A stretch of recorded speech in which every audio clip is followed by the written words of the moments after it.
Morning student. आज की class में हम लोग डिस्कस करेंगे स्विच केस। देखो, स्विच केस एक्चुअल में कंट्रोल स्टेटमेंट का ही पार्ट होता है और जावा में हम लोग बहुत ही कंट्रोल स्टेटमेंट जो स्विच केस होता है जावा में बहुत ही इंपॉर्टेंट रोल प्ले करता है। तो स्विच केस के बेसिकली हम लोग समझ लेते हैं बेटा कि स्विच केस का बेसिकली हम लोग यूज कहाँ करते हैं। तो स्विच केस का बेसिकली यूज अगर हमको कोई भी मैनुअल ड्रिवन मतलब कि अगर हमको कोई भी यूजर्स चॉइस प्रोग्राम बनाना है, अगर हमको यूजर चॉइस कोई भी प्रोग्राम बनाते हैं तो हम लोग स्विच केस को लेते हैं। मैंने बताया था कि कंट्रोल स्टेटमेंट के मैंने 4 पार्ट बताए थे। एक मैंने इफ बताया था, याद होगा पिछले वीडियो, अगर नहीं देखा देख लीजिएगा। दूसरा मैंने एल्स बताया था, एल्स। तीसरा एल्स इफ बताया था और चौथा पार्ट मैंने बताया था, fourth part is that switch. तो यहाँ पे जो स्विच होता है, जैसे हमको एज ए नेम सजेस्ट कर रहा है switch.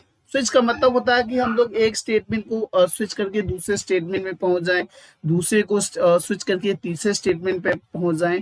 That's means of the switching.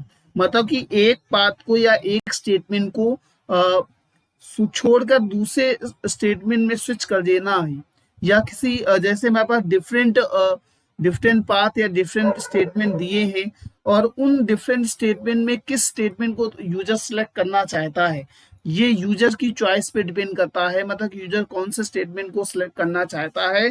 तो ऐसे जब हम लोग यूजर्स चॉइस या यूजर्स बेस्ड कोई प्रोग्राम बनाते हैं तब हम लोग यूज करते हैं स्विच का। अब यूजर बेस्ड कहाँ कहाँ पर प्रोग्राम बनते हैं तो ये भी हम लोग समझ लेते हैं कि स्विच का बेसिकली हम लोग यूज कहाँ करते हैं। तो स्विच का बेसिकली यूज हमको कोई भी मैन्युअल ड्रिवन प्रोग्राम बनाना है। मैन्युअल ड्रिवन का मतलब होता है, जैसे हम लोग अगर मैं शॉपिंग वेबसाइट्स की बात करता हूँ तो शॉपिंग वेबसाइट्स में क्या होता है, शॉपिंग वेबसाइट्स में हमारे पास क्या होता है कि जैसे हम लोग अमेजोन से कोई भी प्रोडक्ट परचेज कर रहे हैं। सपोज दैट मैंने अमेजोन से कोई भी शूज को परचेज किया, मैंने अमेजोन से शूज को परचेज किया। अब शूज में हम लोग क्या करते हैं, हम लोग शूज को सिलेक्ट करते हैं, पहले कंपनी सेलेक्ट करते हैं, फिर शूज का साइज सेलेक्ट करते हैं, फिर हम लोग शूज का कलर सेलेक्ट करते हैं। जो हमको कलर पसंद नहीं होता हमको उसको निग्लेक्ट करते हैं, दूसरे कलर को सिलेक्ट करते हैं। तो यहाँ पर जहां पर हमारे पास सिलेक्शन बेस्ड, मतलब कि मेरा कहने का मतलब है जहां यूजर के सिलेक्शन बेस्ड मतलब यूजर की चॉइस बेस्ड कोई भी प्रोग्राम डिजाइन किया जाए या यूजर के सिलेक्शन बेस्ड कोई भी प्रोग्राम बनाया जाए तो हम लोग वहां यूज करते हैं स्विच। मतलब इस स्विच का बेसिकली हम लोग यूज कहाँ करते हैं, जब हमको यूजर अपनी इच्छा अनुसार कोई भी प्रोग्राम एग्जीक्यूट करना चाहता है या अपनी इच्छा अनुसार किसी भी स्टेटमेंट को सिलेक्ट करना चाहता है या अपनी इच्छा अनुसार किसी भी प्रोडक्ट को परचेज करना चाहता है।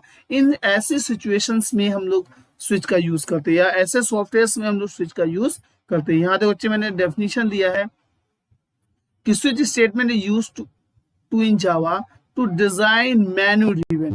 मेन्यू ड्रिवन, अब यहाँ मैंने टर्म्स यूज कर लिया मेन्यू ड्रिवन। तो मेनू का मतलब पहले हम लोग तो समझ लेते हैं कि एक्चुअल में मेनू का मतलब क्या होता है। तो मेनू का मतलब होता है जहां पर collective of the items, collection of the item. मेनू का मतलब क्या होता है, जहां पर बहुत सारे आइटम का कलेक्टिव फॉर्म हो, जहां पर बहुत सारे आइटम्स आपस में मिलते हैं, उनके कलेक्टिव फॉर्म को हम लोग मेनू कहते हैं। तो हमको मेनू ड्रिवन प्रोग्राम बनाने के लिए, अब जैसे अगर मैं एग्जांपल की बात करता हूँ, हम लोग होटल में जाते हैं तो होटल में क्या होता है, एक हमको मेन्यू मिलता है जहां पर क्या होता है उस होटल से प्रेजेंटेड सारी रेसिपीज, मतलब जो भी रेसिपी उस होटल में होती हैं वो सारी रेसिपी उस मेनू में मेंशन होती हैं। अब इससे बेनिफिट क्या होता है, इससे बेनिफिट ये होता है कि यूजर को अपनी सिलेक्टेड रेसिपी को, यूजर को जो भी उसको रेसिपी सेलेक्ट होती है, जो भी उसको खाने की इच्छा होती है, वो क्या करता है वेटर को उन रेसिपीज को बता देता है।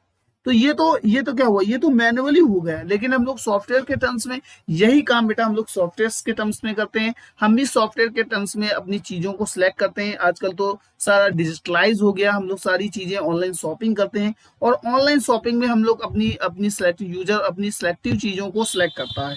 यूजर जब अपनी सिलेक्टिव चीजों को सिलेक्ट करता है, मतलब कि यूजर अपनी इच्छा अनुसार किसी चीजों को सिलेक्ट करता है, तो हम लोग उसके हिसाब से जब हम लोग सॉफ्टवेयर डिजाइन करते हैं तो वहां पर हम लोग लेते हैं स्विच स्टेटमेंट। तो हम आई होप दैट तुमको समझ में आ गया होगा कि स्विच का बेसिकली यूज कहाँ होता है? स्विच का बेसिकली यूज होता है मेनू ड्रिवन प्रोग्राम बनाने के लिए, जब user choice, when user want to print the statement its own choice, मतलब जब यूजर अपनी इच्छा अनुसार किसी भी स्टेटमेंट को प्रिंट कराना चाहता है, मतलब यूजर अपनी इच्छा अनुसार प्रोग्राम को एग्जीक्यूट करना चाहता है, मतलब कि ये भी हम लोग कह सकते हैं बेटा कि यूजर अपनी इच्छा अनुसार किसी भी प्रोग्राम को कंट्रोल करता है, क्योंकि ये क्या है, this is the part of the control statement, मतलब ये कंट्रोल स्टेटमेंट के पार्ट है, और कंट्रोल स्टेटमेंट में किसका पार्ट है? कंडीशनल कंट्रोल स्टेटमेंट का, तब वो यूज करता है, then it is use the switch keys. अब देखो ये तो मैंने स्विच के बारे में पढ़ लिया कि एक्चुअल में स्विच का यूज कहाँ होता है। अब हम लोग उसके सिंटेक्स को डिस्कस कर लेते हैं कि कैसे हम लोग सिंटेक्स यूज करते हैं। तो सबसे पहले हम लोग यूज करते हैं स्विच, यहाँ हम लोग देते हैं वेरिएबल, ठीक है, जो भी हम लोग वेरिएबल देते हैं, ये स्विच की बॉडी, ये जो ये पोर्शन है, ये स्विच क्या है? एक ब्लॉक होता है, मैंने बताया स्विच क्या होता है, स्विच एक ब्लॉक होता है। यहाँ पर स्विच की क्या है? ये बॉडी है, बॉडी का मतलब होता है कि स्विच यहाँ ओपन हो रहा है, बॉडी ओपन हो रही है, ठीक है, पहली वेक्टर ओपन है, और स्विच की बॉडी क्लोज कहाँ? दिस इज द क्लोज, मतलब ये स्विच की बॉडी क्लोज हो रही है, क्लोज बॉडी। और ये बॉडी का मतलब होता है ये जो इतना इंटायर पार्ट है, मतलब यहाँ से लेके यहाँ तक जो भी हम लोग यूज करते हैं इंटायर पार्ट को, ये क्या होता है? स्विच की बॉडी, ये स्विच स्टेटमेंट की बॉडी होता है, बॉडी, या इसी को हम लोग बोलते हैं, या हम लोग बोलते हैं डेफिनेशन। क्या बोलते हैं? डेफिनेशन। डेफिनेशन का मतलब होता है जहां पर हम लोग जावा के स्टेटमेंट लिखते हैं। तो यहां से मैंने क्या किया? स्विच की बॉडी को ओपन किया, यहाँ देखो सबसे पहले ही हम लोग देखते हैं केस 1, क्योंकि स्विच की बॉडी के अंदर हम लोग सारे केस 1 लेते हैं, क्योंकि मैंने बताया कि ये क्या करता है? केस में स्विच करता है, मतलब केस के प्लेसेस में क्या करता है? स्विचिंग करता है, ठीक है। जैसे यहाँ केस 1 में, यहाँ केस 1 दिया मैंने, केस 1, यहाँ जावा का स्टेटमेंट जो भी राइट करना है जावा का स्टेटमेंट दे दिया, यहाँ मैंने क्या किया? ब्रेक दे दिया, इसके बाद मैंने केस 2 दे दिया, इसके बाद मैंने जावा का स्टेटमेंट दे दिया, दूसरा स्टेटमेंट दे दिया, इसके बाद मैंने ब्रेक दे दिया। ब्रेक क्या करता है? यहाँ पर ब्रेक एक जंपिंग स्टेटमेंट है, उसको हम लोग नेक्स्ट उसमें डिस्कस करेंगे, क्योंकि ये कंट्रोल स्टेटमेंट का पार्ट है, ये नेक्स्ट चैप्टर का पार्ट है, तो हम लोग इसको डिस्कस करेंगे। लेकिन यहाँ यूज हो रहा है तो समझ लो कि अभी इतना समझ लो कि एक्चुअल में ब्रेक का यूज क्या होता है। देखो ब्रेक एक जावा में ब्रेक होता क्या बेटा? ब्रेक एक कीवर्ड होता है।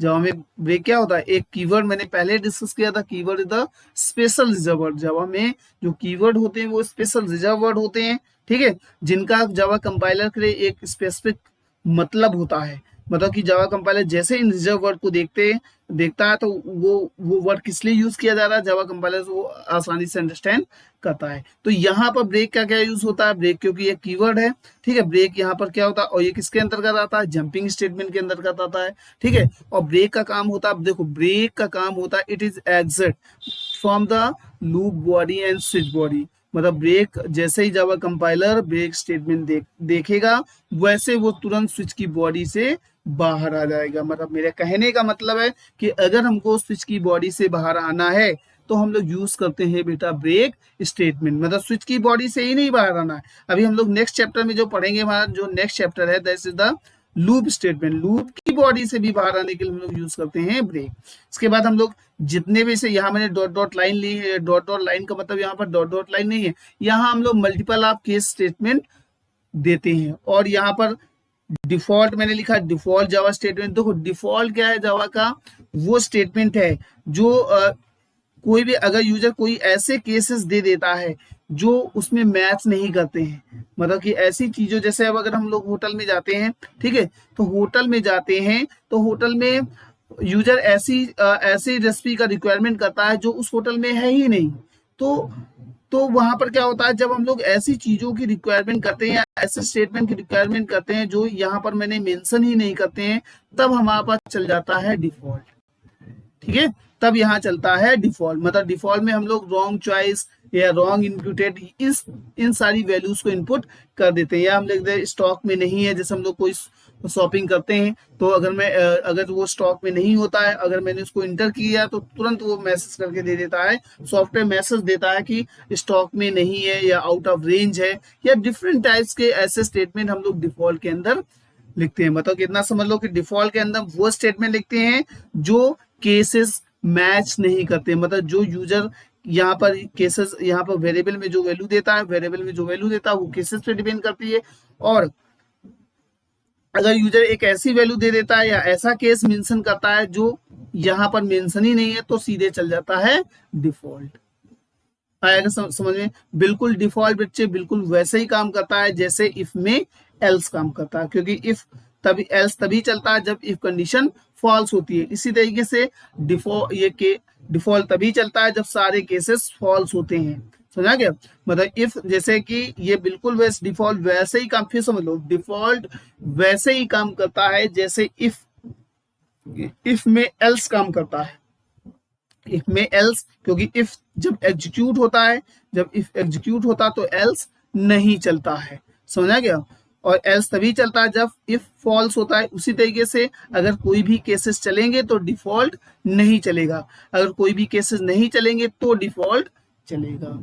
तो ये था हमारे पास स्टेटमेंट किसका, स्विच केस का। अब हम लोग डिस्कस कर लेते हैं, सपोज दैट एक एग्जाम्पल से डिस्कस कर लेते हैं। जैसे हमको क्या करना है, हमने एग्जाम्पल दे दिया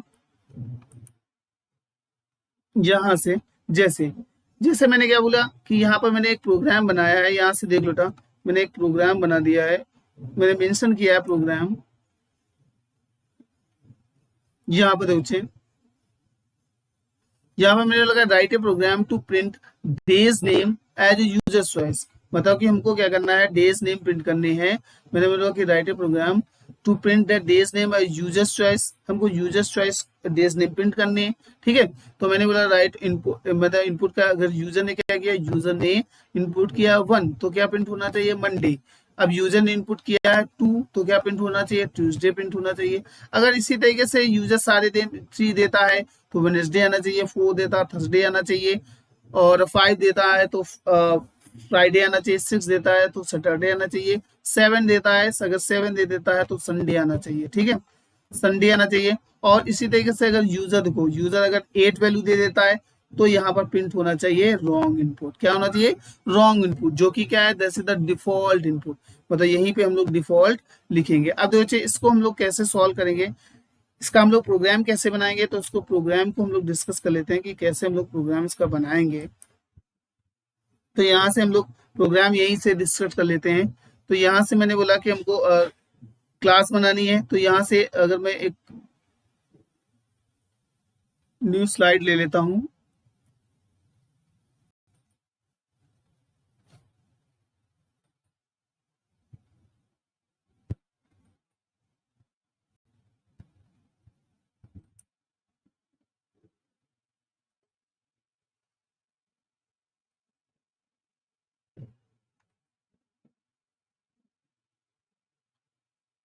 एक हम लोग न्यू स्लाइड ले लेते हैं ताकि इस प्रोग्राम को समझाने के लिए।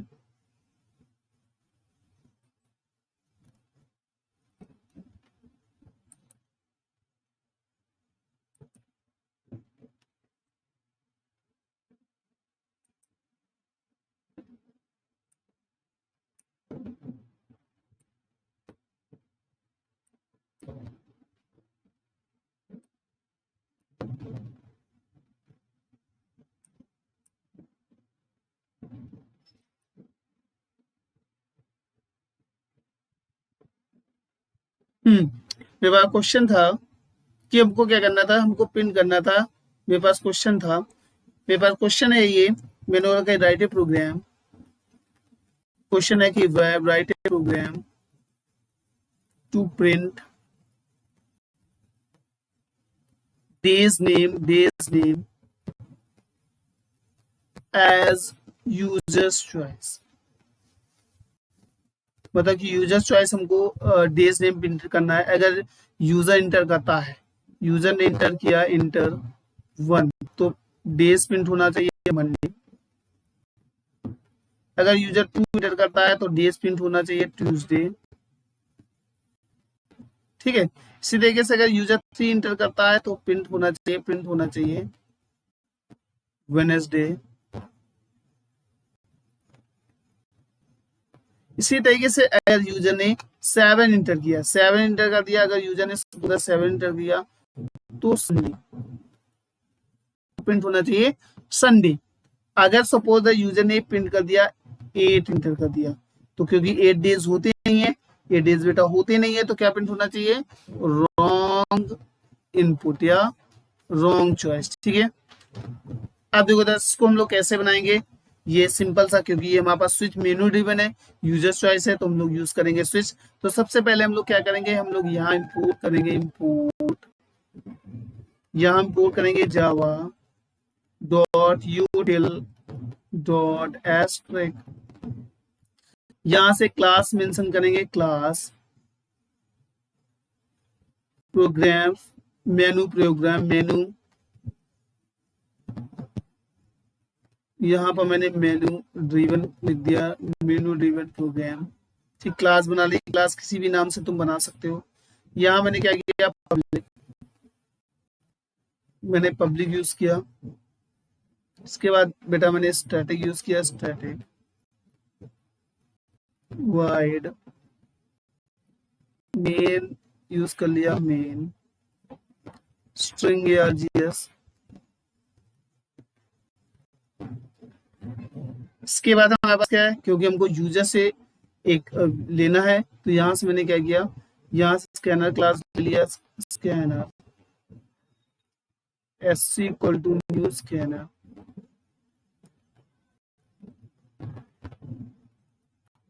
System dot in. ठीक है, इसके बाद अच्छे हमारे पास स्कैनर क्लास मैंने यूज कर लिया। यहां से अब मैं यहाँ से एक मैसेज दे दूंगा, system dot out dot print ln, यहां मैंने दे दिया enter days name as user choice, मतलब यूजर को डेज नेम इंटर करने हैं एज यूजर चॉइस। अब मैंने यहाँ से क्या कर दिया, एक वेरिएबल लिया, सपोज है मैंने डे नाम का एक वेरिएबल ले लिया। ठीक है, यहाँ मैंने क्या किया, S C dot next INT। ठीक, अब यहीं से हम लोग मेंशन करेंगे स्विच, कि यहाँ से हम लोग मेंशन करेंगे स्विच। तो यहाँ से मैंने लिया, इसी के आगे का है प्रोग्राम, यहाँ से था, इसी के आगे का ही प्रोग्राम है। यहाँ से देखो चाहिए, यहाँ मैंने यूज किया स्विच, यहाँ से मैंने यूज किया डे, क्योंकि वेरिएबल मैंने पास किया, स्विच में कंडीशन नहीं देते हैं, याद रखना। ठीक है, तो यहाँ से मैंने दिया केस 1, ठीक, सारे स्मॉल लेटर में केस 1, यहाँ मैंने प्रिंट कर दिया SOP,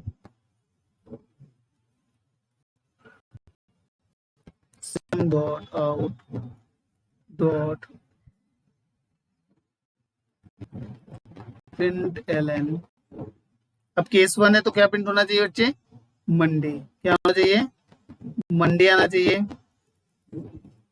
इसी तरीके से यहाँ पर हम लोग ब्रेक लगा देंगे, क्योंकि हमको मेनू ड्रिवन बनाना है। तो यहाँ ब्रेक जैसे केस 1 को रीड करेगा, ब्रेक से बाहर आ जाएंगे। इसी तरीके से केस 2 में बेटा हम लोग यूज करेंगे system dot out dot print ln. ठीक है, और यहाँ पर हम लोग प्रिंट कर देंगे ट्यूसडे। इसी तरीके से यहाँ भी हम लोग ब्रेक लगा देंगे। इसी तरीके से हम लोग लिखेंगे केस 3, यहाँ हम लोग यूज करेंगे system dot out dot print ln. और यहाँ पर हम लोग दे देंगे वेडनेसडे।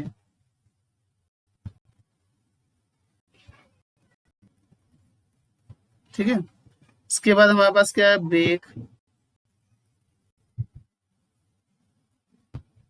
ब्रेक लगा दिया मैंने। इसी तरीके से बेटा हम लोग 7 केसेस डाल देंगे, केस 4 ऐसे ले लेते हैं 4, और यहाँ पर मैं लिख देता हूँ SOP सिस्टम डॉट प्रिंटल का शॉर्ट फॉर्म। ठीक है, यहाँ मैंने थर्सडे यूज किया, थर्सडे,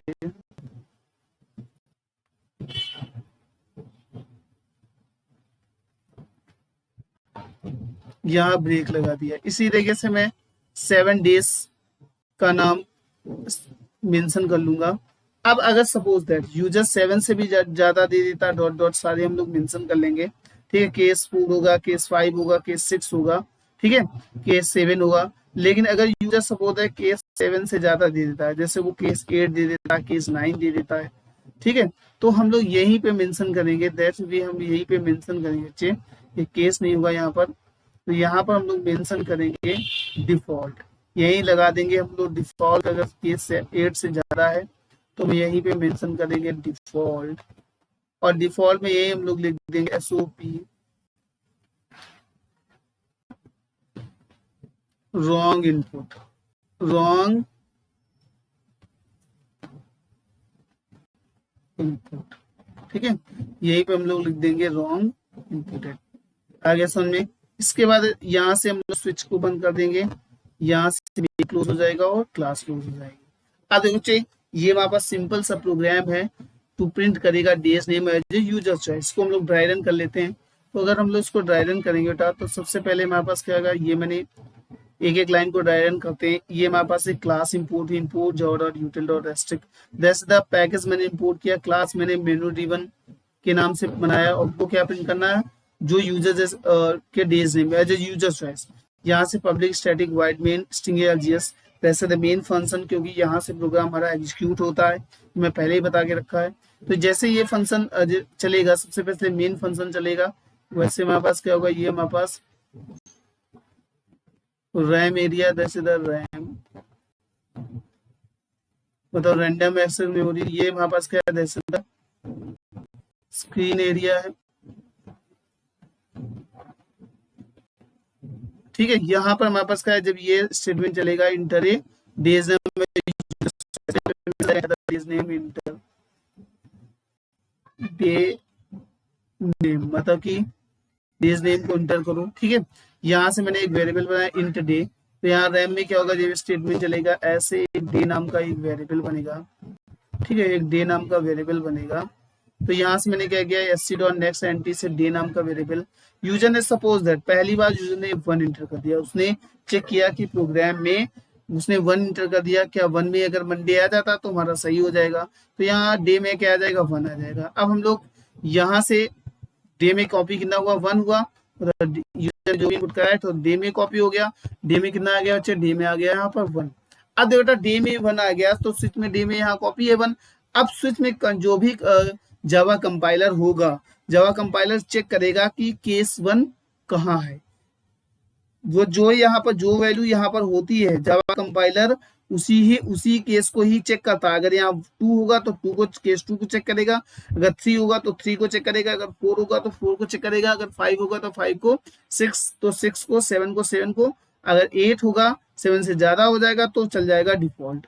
तो जितने नंबर आप केसेस मेंशन करोगे और वहां पर यहाँ पर जो वैल्यू यहाँ तुम पास होगी, वो इन नंबर ऑफ केसेस में उसी को सर्च करेगा। तो यहाँ मैंने पास किया कितना, यहाँ मैंने पास कर दिया 1, तो ये देखेगा केस 1, तो उसको पहले ही मिल जाएगा केस 1, और सिस्टम डॉट प्रिंटलन से क्या होगा, यहाँ पर मंडे प्रिंट हो जाएगा। तो यहाँ पर हमारे पास स्क्रीन पे क्या आ जाएगा, दैट्स द मंडे। यही तो यूजर चाहता था कि अगर यूजर 1 इंटर करे तो क्या प्रिंट होना चाहिए, मंडे इंटर करे। तो ये तो चलो पहली बात, जैसे उस प्रिंट किया ब्रेक, अब जैसे ये ब्रेक कंट्रोल पढ़ेगा, तुरंत क्या करेगा, स्विच की बॉडी से, तुरंत ये स्विच की बॉडी से यहाँ पर, क्योंकि स्विच बॉडी कहाँ, यहाँ पर स्विच क्लोज है, क्लोज ऑफ स्विच, ठीक है, यहाँ पर स्विच क्लोज है, तो यहीं पे बाहर आ जाएगा, ये मेन क्लोज हो गया, ये क्लास हो जाएगी। तो मतलब कि हमारा ये जो प्रोग्राम है वो सिंपल सा प्रोग्राम हमारा 1 इंटर करने पे वैल्यू मंडे दे रहा है। चलो अच्छा, अब हम लोग दूसरा चेक कर लेते हैं कि दूसरे में क्या चेक करने में क्या वैल्यू देता है, ठीक है।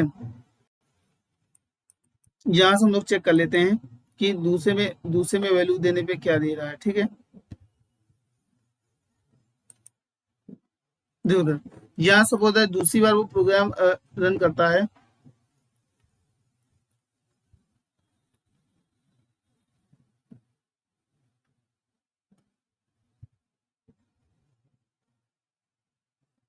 अगर दूसरी बार वो प्रोग्राम दे देता है वैल्यू, सपोज दैट यूजर ने इंटर कर दिया, यूजर इंटर कर रहा है, ठीक है, यहाँ दूसरी बार वो प्रोग्राम इंटर करेगा,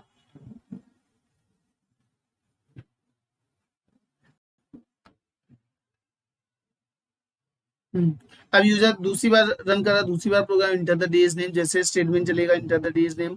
यूजर ने सपोज दैट, यूजर ने, अब यूजर की इच्छा अनुसार हो गई कि उसको 3 इंटर कर दिया उसने। चेक करेगा कि 3 में क्या प्रिंट करता है, क्या 3 में वेडनेसडे प्रिंट करेगा। अगर 3 में वेडनेसडे प्रिंट हो जाता तो हमारा प्रोग्राम कहीं कहीं ना कहीं सही है। तो यहाँ डेज में क्या हो जाएगा, डेज में कॉपी हो जाएगा 3। तो अब यहाँ 1 की जगह क्या हो जाएगी, 1 की जगह आ जाएगी वैल्यू 3। अब मैंने बोला था जो भी वैल्यू यहाँ पर आएगी वो उसी केस को सर्च करेगा। तो सबसे पहले हम लोग स्विच की बॉडी के अंदर गए, स्विच की बॉडी के अंदर उसको मिला, यहाँ पर देखो बेटा, यहाँ उसको क्या मिला, केस 1 मिला, उसको रीड नहीं करेगा। फिर वो यहाँ पर आया, यहाँ पर देखो केस 2 मिला, इसको भी रीड नहीं करेगा। वो किसको सर्च करेगा, सिर्फ केस 3 को। तो यहाँ पर जब ये तीसरी बार में ये आया तो उसको क्या मिला, यहाँ पर मिल गया केस 3। तुरंत प्रिंट करेगा क्या, जो भी स्टेटमेंट यहाँ पर तुम राइट करोगे वो यहाँ स्टेटमेंट यहाँ प्रिंट कर देगा। तो यहीं पे प्रिंट हो जाएगा, तो वेडनेसडे, वेडनेसडे ऐसे प्रिंट कर देगा, ठीक है। और डे में क्या था, 3 था, तो यहाँ वेडनेसडे ऐसे प्रिंट करेगा। जैसे ये स्टेटमेंट है, जैसे ये ब्रेक आएगा, ब्रेक से फिर से तुम स्विच की बॉडी से बाहर, फिर वो बाकी के स्टेटमेंट नहीं करता। ब्रेक का काम ही होता है स्विच की बॉडी से बाहर आना। अब देखो इधर इसी तरीके से अगर हमने क्या किया, सपोज यूजर ने, ये तो दूसरी बार उसने प्रोग्राम बनाया, अब यूजर ने एक ऐसी वैल्यू दे दी जो यहाँ पर सोच दे, ऐसा केस दे दिया जैसे उसने 8 दे दिया, 9 दे दिया, जो कि डेज हो ही नहीं। अगर ये प्रोग्राम 8 या 9 इंटर करने के बाद, अगर ये प्रोग्राम 8 और 9 इंटर करने के बाद अगर ये रॉन्ग चॉइस या दे देता है तो हमारा बिल्कुल प्रोग्राम बिल्कुल सही है, ठीक है। मतलब हमने जो प्रोग्रामिंग की है वो बिल्कुल परफेक्ट है। चलो हम लोग फिर से इंटर कराते हैं, फिर से एग्जीक्यूट कराते हैं। तो जैसे मैंने ये हमारा पास प्रोग्राम चलेगा,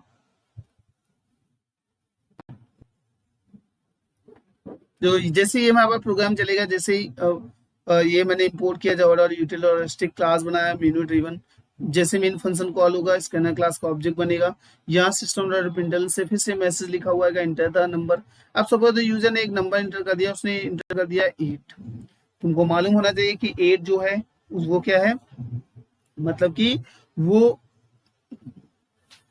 8 तो डेज होते नहीं है, डेज तो 7 ही होते हैं। तो मतलब जैसे मैं, अब हमको पता चल गया अगर ये 8 पे हमारा रॉन्ग इनपुट आ जाता है तो हमारा बिल्कुल भी प्रोग्राम सही है। यहाँ से डेज में क्या आ जाएगा, डेज में 8 कॉपी होगा, ठीक है। यहाँ डेज में आ जाएगा, यहाँ पर क्या हो जाएगा, यहाँ पर बेटा डे की जगह, डे के प्लेस में कितना आ जाएगा, 8 आएगा। अब ये चेक करेगा, ये जो 8 है, मतलब ये जो 8 की मैं बात कर रहा हूँ, तो ये जो 8 है बेटा,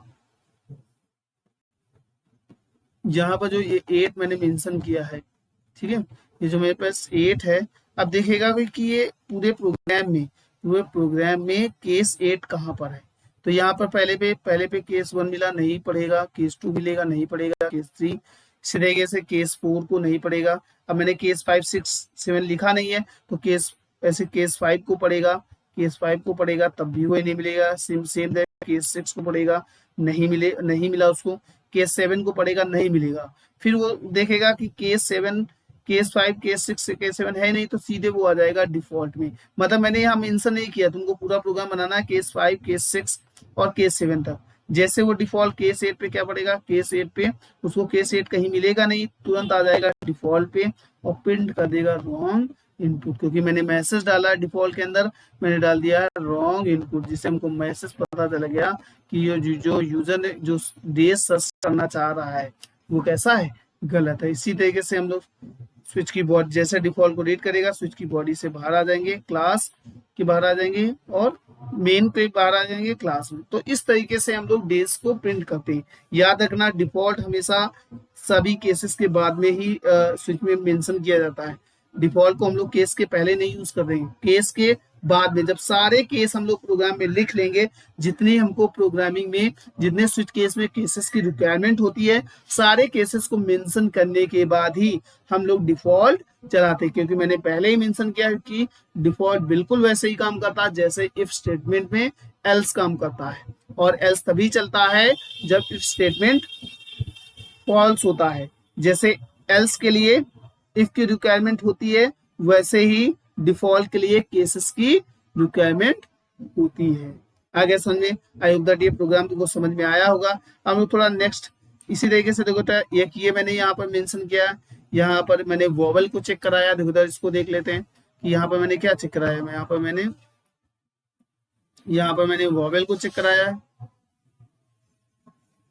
देखो यहाँ मैंने मेंशन किया है केस केस स्टेटमेंट है, ठीक है। यहाँ पर मैंने क्या इन जावा मैंने क्या किया, क्लास मैंने किस नाम से बना दी, पब्लिक क्लास वोवेल है। और हमको चेक करना है कि वोवेल, तुमको मालूम होना चाहिए कि वोवेल कितने होते हैं। वोवेल हमारे पास कौन कौन से होते हैं, वोवेल हमारे पास होते हैं ए ई आई ओ यू, मतलब 5 वोवेल्स होते हैं।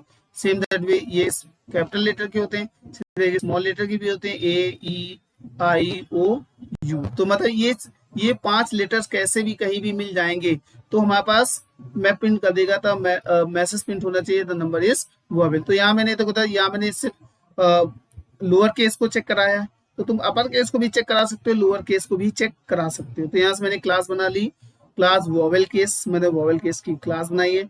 ये मैंने मेन फंक्शन जो सबसे रिक्वायरमेंट फंक्शन होता है यहाँ मैंने मेंशन किया, यहीं से प्रोग्राम एग्जीक्यूट होगा। यहीं पे मैंने एक कैरेक्टर यूज किया कैर सी एल। मैंने यहाँ पर यूजर से वैल्यू नहीं लिया है, मैंने डायरेक्टली स्टैटिक इनिशियलाइजेशन किया है।